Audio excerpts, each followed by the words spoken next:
Hello friends, welcome to कथा वाचन।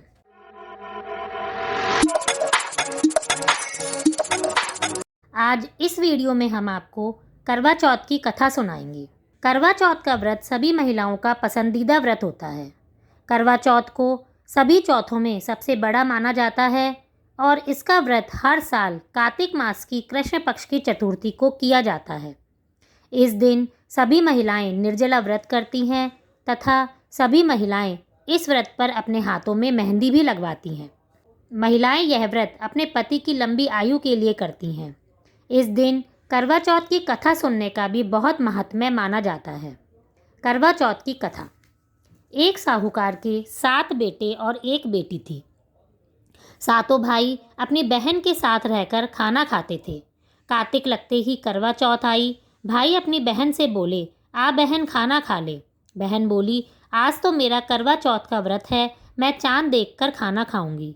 भाइयों ने सोचा कि ऐसे तो हमारी बहन भूखी ही रह जाएगी, इसलिए एक भाई ने दिया लिया और एक भाई चलनी लेकर टीले पर चढ़ गया और चलनी में से चांद दिखा दिया।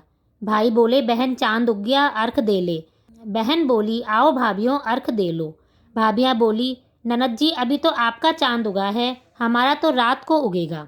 बहन अर्घ देकर भाइयों के साथ खाना खाने बैठ गई। पहले ग्रास में बाल आया, दूसरे में छींक आई और तीसरा ग्रास तोड़ते ही ससुराल से बुलावा आ गया। वो कपड़े निकालने लगी तो सारे कपड़े सफ़ेद ही निकले। माँ बोली, तेरे भाग्य में जो लिखा है वही होगा। माँ ने उसे सफ़ेद कपड़े ही पहनने को दे दिए और हाथ में सोने का रुपया दिया और कहा, जो तुम्हें पूरा आशीर्वाद दे उसे यह सोने का रुपया दे देना और पल्ले को मोड़कर गांठ दे देना। वो आगे गई तो उसे पूरा आशीर्वाद किसी ने भी नहीं दिया। उसकी एक छोटी सी नंद थी। उसने उसके पैर छुए तो वो बोली, सीली हो सपूती हो, 7 पूत की माँ हो, थारा अमर सुहाग हो। उसने सोने का रुपया ननद को देकर पल्ले में गांठ बांध ली। जब वह घर में गई तो रोना कूटना मचा हुआ था। उसका पति मर गया था। वो बोली, मैं तो अपने पति को जलाने नहीं दूंगी, मैं इनके साथ जंगल में रहूंगी, आप मेरा वहाँ इंतज़ाम कर दीजिए। ननद रोज़ उसको जंगल में ही खाना दे आती। अब गाजती घोरती माही की चौथ आई।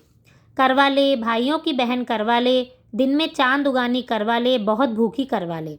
तब उसने चौथ माता के पैर पकड़ लिए और कहा, आपको मेरा सुहाग देना ही पड़ेगा।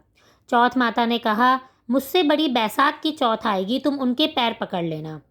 बैसाख की चौथ ने कहा कि मुझसे बड़ी भादवे की चौथ आएगी, तुम उसके पैर मत छोड़ना, अगर उसके पैर छोड़ दिए तो तुम्हें कहीं भी जगह नहीं मिलेगी।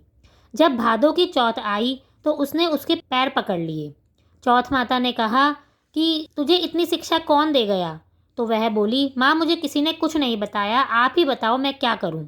तब चौथ माता बोली, मुझसे बड़ी करवा चौथ आएगी, उसके पैर मत छोड़ना, वो जो भी मांगे उसे सारा सामान मंगवा लेना, बेस सारे सुहाग का सामान मंगवा कर रख लेना।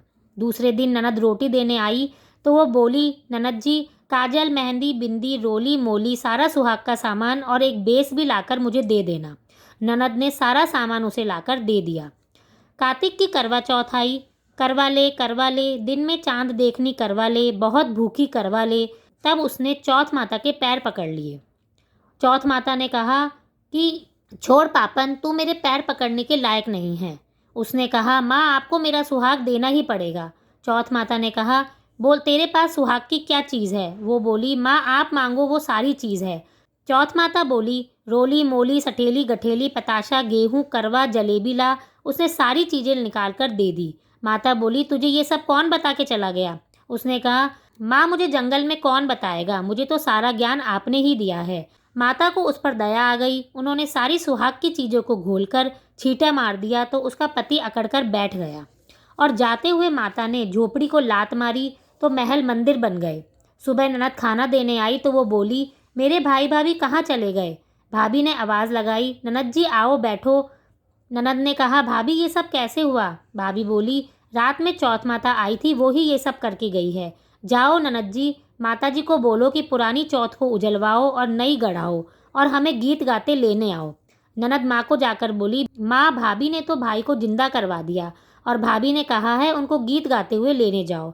सास गीत गाती हुई बहू को लेने गई। बहू सास के पैरों में पड़ी और सास बहू के पैरों में पड़ी और दोनों एक दूसरे को कहने लगी कि आपके भाग से ही ये हुआ है। सास बोली, बहू घर चलो, हम चौथ माता का उजमना करेंगे। ये कहकर सास अपने बहू बेटे को लेकर घर आ गई और सारी नगरी में कहलवा दिया कि पति की पत्नी, बेटे की माँ 12 महीने की 13 नहीं तो 4 या 2 तो हर कोई चौथ का व्रत करना। हे चौथ माता, जैसे आपने साहूकार की बेटी को सुहाग दिया वैसे ही सबको देना। धन्यवाद।